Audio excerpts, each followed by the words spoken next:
ಯಾಕಂದ್ರೆ ನಾನು ಹಿಂದುತ್ವದ ವಿರುದ್ಧ ಇದ್ದೀನಿ, ಅದಕ್ಕೆ ಹಂಗೆ ಮಾತಾಡ್ತಿರ್ತಾರೆ.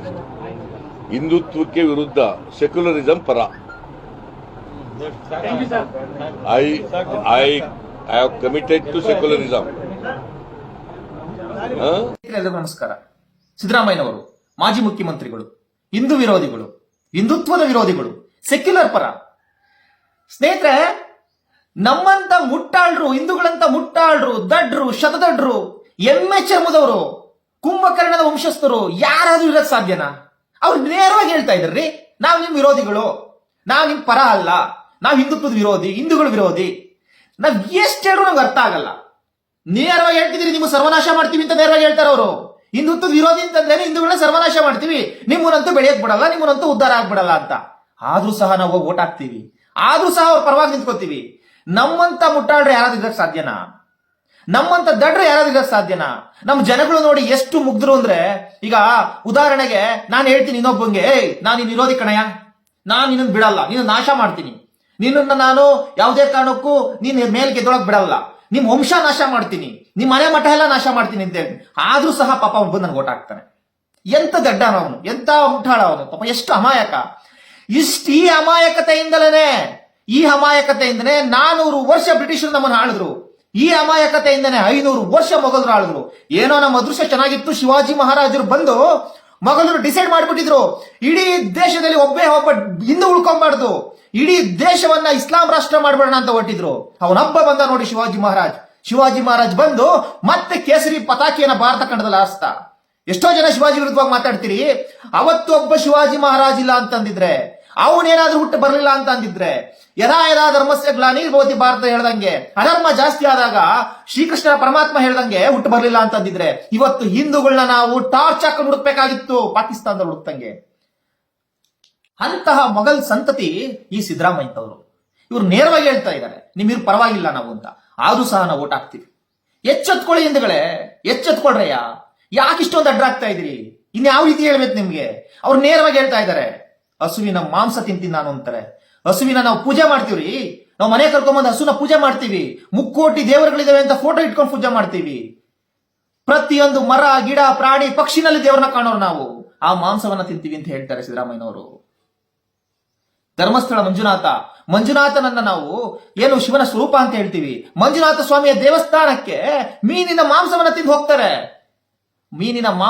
ಹೋಗ್ತಾರೆ. ಅವಾಗ್ಲೂ ಸಹ ಸಂಭಾಳಿಸ್ಕೋತಾರೆ, ನನ್ನ ಇಷ್ಟ ನಾನು ತಿಂದು ಹೋಗ್ತೀನಿ ಅಂತ ಹೇಳಿ. ಅವಾಗ್ಲೂ ಸಹ ಹಿಂದೂಗಳು ಸುಮ್ಮನೆ ಇದ್ದೀರಿ. 370 ಹಾಕ್ತಾರೆ, ನಾವು ಅಧಿಕಾರಕ್ಕೆ ಬಂದ್ರೆ ವಾಪಸ್ ತಗೊಂಬತ್ತೀವಿ ಅಂತ ಹೇಳ್ತಾರೆ. ಕಾಶ್ಮೀರಿ ಪಂಡಿತರಿಗೆ ಏನಾಯ್ತು ಅಂತ ನೀವೆಲ್ಲ ಸಿನಿಮಾದಲ್ಲಿ ನೋಡಿದಿರಿ. ಕಾಶ್ಮೀರಿ ಪಂಡಿತ್ ಹೆಣ್ಣು ಮಕ್ಕಳು ನಮ್ಮ ರೋಡ್ ರಸ್ತೆಯಲ್ಲಿ ರೇಪ್ ಮಾಡಿ ಬಿಸಾಕಿದ್ರು. ಆ ಸಿನಿಮಾದಲ್ಲಿ ಇನ್ನು ತೋರ್ಸಕ್ಕಾಗಿಲ್ಲ ಜಾಸ್ತಿ. ಪಾಕಿಸ್ತಾನದ ಮಾರುಕಟ್ಟೆಯಲ್ಲಿ ಪ್ರಾಣಿಗಳನ್ನ ಮಾರಾಕಿದ್ರು ನಮ್ಮ ಹಿಂದೂ ಪಂಡಿತಿ ಹೆಣ್ಣು ಮಕ್ಕಳನ್ನ. ಪಂಡಿತಿ ಹೆಣ್ಣು ಮಕ್ಕಳನ್ನ ರಸ್ತೆಯಲ್ಲಿ ರೇಪ್ ಮಾಡಿ ಸಾಯಿಸಿದ್ರು. ಮರಾಕುಯ ಮಿಷಿನಿಂದ ಕುಯ್ದು ಬಿಸಾಕಿದ್ರು. 6 ಲಕ್ಷ ಕಾಶ್ಮೀರಿ ಪಂಡಿತರು ಕಾಶ್ಮೀರ ಬಿಟ್ಟು ಓಡಿ ಹೋದ್ರು ರೀ. ಪಾಪ ಅವ್ರು ಎಲ್ಲಿದ್ದಾರೆ, ಏನಾಗಿದ್ದಾರೆ ಒಂದು ಗೊತ್ತಿಲ್ಲ. ಕೆಲವು ಜನ ಜೀವ ಬೈಕೋಸ್ಕರ ಕನ್ವರ್ಟ್ ಆದ್ರು. ಕೆಲವರು ಜನ ನಮ್ಗೆ ಧರ್ಮನೇ ಮುಖ್ಯ ಅಂತೇಳಿ ಆ ರಾಜ್ಯನೇ ಬಿಟ್ಟು ಓಡೋದ್ರು. ಎಲ್ಲಿ ಓಡೋದ್ರು? ಕೆಳಗಡೆ ಓಡ್ ಬಂದ್ರು. ದೆಹಲಿಗೋ, ಪಂಜಾಬ್ಗೋ ಅಥವಾ ಹರಿಯಾಣಕ್ಕೋ ಓಡ್ ಬಂದ್ರು. ನೀವೆಲ್ಲಿ ಓಡೋಗ್ತೀರಿ? ಕರ್ನಾಟಕದವರು. ಅವ್ರಿಗೆ ಬೇರೆ ಜಾಗ ಇತ್ತು ಕಾಶ್ಮೀರದಲ್ಲಿ ಓಡ್ ಬರಕ್ಕೆ. ಡೆಲ್ಲಿ ಇತ್ತು, ಉತ್ತರ ಪ್ರದೇಶ ಇತ್ತು, ಕರ್ನಾಟಕ ಇತ್ತು, ತಮಿಳುನಾಡು ಇತ್ತು.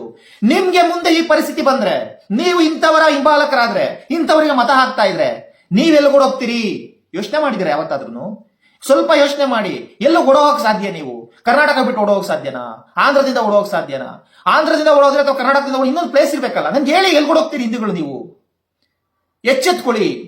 ನೀವೇನಾದ್ರೂ ಎಚ್ಚೆತ್ಕೊಳ್ಳಿಲ್ಲ ಅಂತಂದ್ರೆ ಇಂತಹ ಹಿಂದೂ ವಿರೋಧಿ, ನಾನು ಹಿಂದುತ್ವದ ವಿರುದ್ಧವಾಗಿದ್ದೀನಿ ಅಂತ ಹೇಳ್ತಕ್ಕಂಥವ್ರಿಗೆ ಮತ ಹಾಕ್ತೀರಿ ಅಂತಂದ್ರೆ ಮುಂದೆ ಈ ಕಾಶ್ಮೀರಿ ಪಂಡಿತರ ಬಂದಂತಹ ಪರಿಸ್ಥಿತಿ ಬರ್ತದೆ. ಕಾಶ್ಮೀರಿ ಪಂಡಿತರಿಗೆ ಅದೃಷ್ಟ ಚೆನ್ನಾಗಿತ್ತು, ಅವರಿಗೆ ಬೇರೆ ರಾಜ್ಯ ಇತ್ತು ಓಡ್ ಬರ್ಲಿಕ್ಕೆ. ಉತ್ತರ ಪ್ರದೇಶ ಇತ್ತು, ಡೆಲ್ಲಿ ಇತ್ತು, ರಾಜಸ್ಥಾನ್ ಇತ್ತು, ಗುಜರಾತ್ ಇತ್ತು. ನಾವೆಲ್ಲಿ ಓಡೋಗೋಣ ಸ್ವಾಮಿ? ನಾವು ಒಂದೇ, ಇಲ್ಲ ಮತಾಂತರ ಹಾಕ್ಬೇಕು, ಇಲ್ಲ ಪ್ರಾಣ ಬಿಡ್ಬೇಕು, ಎರಡೇ ಆಪ್ಷನ್.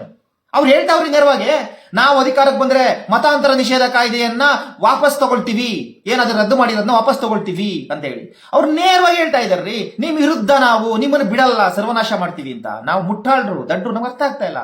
ದಯಮಾಡಿ ಅರ್ಥ ಮಾಡ್ಕೊಳ್ಳಿ, ಯುವಕರುಗಳು ಅರ್ಥ ಮಾಡ್ಕೊಬೇಕು. ಅರ್ಥ ಮಾಡ್ಕೊಳ್ಳಿಲ್ಲ ಅಂತಂದ್ರೆ ಮುಂದಿನ ತಲೆಮಾರಲ್ಲಿ ನಮ್ಮ ಮಕ್ಕಳು ಮೊಮ್ಮಕ್ಕಳುಗಳ ಪರಿಸ್ಥಿತಿ ಯೋಚನೆ ಮಾಡಿ. ಮುಂದಿನ ತಲೆಮಾರಿನ ನನ್ನ ಮಕ್ಕಳು ಮೊಮ್ಮಕ್ಕಳು ಕಾಶ್ಮೀರಿ ಪಂಡಿತರ ರೀತಿ ಇಲ್ಲ ಕನ್ವರ್ಟ್ ಆಗ್ಬೇಕಾಗುತ್ತೆ ಯಾವ್ದೋ ಒಂದು ಧರ್ಮಕ್ಕೆ, ಇಲ್ಲ ಅಂತಂದ್ರೆ ಎಲ್ಲ ಓಡೋಗ್ಬೇಕಾಗುತ್ತೆ, ಇಲ್ಲ ಅಂತಂದ್ರೆ ಪ್ರಾಣ ಬಿಡ್ಬೇಕಾಗುತ್ತೆ. ನಿಮ್ಮ ಹೆಣ್ಮಕ್ಳ ಬಗ್ಗೆ ಯೋಚನೆ ಮಾಡಿ, ನಿಮ್ಮ ಮೊಮ್ಮಕ್ಕಳ ಬಗ್ಗೆ ಯೋಚನೆ ಮಾಡಿ, ನಿಮ್ಮ ಮಕ್ಕಳನ್ನ ಮಗಳ ಬಗ್ಗೆ ಯೋಚನೆ ಮಾಡಿ ಏನಾಗುತ್ತೆ ಪರಿಸ್ಥಿತಿ ಅಂತ. ಅವಾಗ ಮಾತ್ರ ನಾವೇನು ಮಾಡಕ್ಕಾಗಲ್ಲ ರೀ. ಅಕಸ್ಮಾತ್ ಯಕಶ್ಚಿತ್ ನಾನೇನ್ ಮಾಡ್ಲಿಕ್ಕೆ ಸಾಧ್ಯ? ಇಲ್ಲಿ ಕುತ್ಕೊಂಡು ಫೇಸ್ಬುಕ್ ನಲ್ಲಿ ಹೇಳ್ಬೋದು ಅಷ್ಟೇ ನಿಮ್ಗೆ. ನಾನೇನು ಹೋಗಿ ಏನು ಇಡೀ ದೇಶನ ಬದಲಾಯಿಸಕ್ಕಾಗಲ್ಲ. ನಾನು ಒಂದು ಮಾಡ್ಬೋದಷ್ಟೇ. ನನ್ನ ಮತವನ್ನ ಸರಿಯಾದ ವ್ಯಕ್ತಿಗೆ ಕೊಟ್ರೆ ಆ ವ್ಯಕ್ತಿ, ದೇಶ ಆಳ್ತಕ್ಕಂಥ ವ್ಯಕ್ತಿ ನಮಗೆ ಏನ್ ಬೇಕೋ ಅದನ್ನ ನ್ಯಾಯವನ್ನ ಕೊಡಿಸ್ತಾನೆ ಅಂತ ವ್ಯಕ್ತಿಯನ್ನ ಸೆಲೆಕ್ಟ್ ಮಾಡೋಣ. ನಮ್ಮ ಅದೃಷ್ಟನೇ ಸರಿ, ಮೋದಿ ಅಂತಕ್ಕಂಥ ವ್ಯಕ್ತಿ ಹಿಂದುತ್ವದ ಪರವಾಗಿ RSS ನ ಸ್ವಯಂ ಸೇವಕನಾಗಿ ಬಂದಿದ್ದಾರೆ. ಯೋಗಿ ಬರ್ತಾರೆ ಅಂತವ್ರಿಗೆ ಮತ ಹಾಕೋಣ ರೀ. ನಾನೇನಿಲ್ಲಿ ನಮಗೆ ಬಿಜೆಪಿ ಇಂಪಾರ್ಟೆಂಟ್ ಅಲ್ಲ, ಬಿಜೆಪಿ ಬೇಕಾಗಿಲ್ಲ. ನಾವು ಹಿಂದುತ್ವದ ಪರ, ರಾಷ್ಟ್ರೀಯತೆಯ ಪರ, ನಮ್ಮ ಧರ್ಮದ ಪರ. ಹಂಗಂತೇಳಿ ನಾವು ಬೇರೆ ಧರ್ಮದವ್ರನ್ನ ದ್ವೇಷಿಸಲ್ಲ. ಬೇರೆ ಧರ್ಮ ರೀ, ಅವ್ರ ಧರ್ಮ ಅವ್ರಿಗೆ ಇಷ್ಟ ರೀ, ಅವ್ರ ಪರವಾಗಿರ್ಲಿ. ನಮಗೆ ಬೇರೆ ಧರ್ಮ ಕಟ್ಕೊಂಡು ನಮ್ಗೇನಾಗಬೇಕು? ನಾನು ನನ್ನ ಧರ್ಮದ ಪ್ರೇಮಿ, ನನ್ನ ತಾಯಿಯ ಪ್ರೇಮಿ, ನನ್ನ ತಾಯಿಯನ್ನ ಪ್ರೀತಿಸ್ತೀನಿ, ನನ್ನ ಧರ್ಮನ ತಾಯಿ ಪ್ರೀತಿಸ್ತೀನಿ, ಬೇರೆ ತಾಯಿಯನ್ನ ಗೌರವಿಸ್ತೀನಿ, ಬೇರೆ ಧರ್ಮವನ್ನ ಗೌರವಿಸ್ತೀನಿ. ಅದು ಅವ್ರಿಗೆ ಬಿಟ್ಟಿದ್ದು, ಅವ್ರ ವಿಚಾರ ನಮಗೆ ಬೇಕಾಗಿಲ್ಲ. ಬೇರೆಯವರು ಬಂದು ನನ್ನ ತಾಯಿಗೆ ದ್ರೋಹ ಮಾಡಿದಾಗ, ನನ್ನ ತಾಯಿಗೆ ಬಂದು ಕಿರುಕುಳ ಕೊಟ್ಟಾಗ ತಡ್ಕೊಂಡಿರ್ತಕ್ಕಂಥ ವ್ಯಕ್ತಿ ನಾವಲ್ಲ. ದಯಮಾಡಿ ಎಚ್ಚೆತ್ಕೊಳ್ಳಿ. ನಮಸ್ಕಾರ.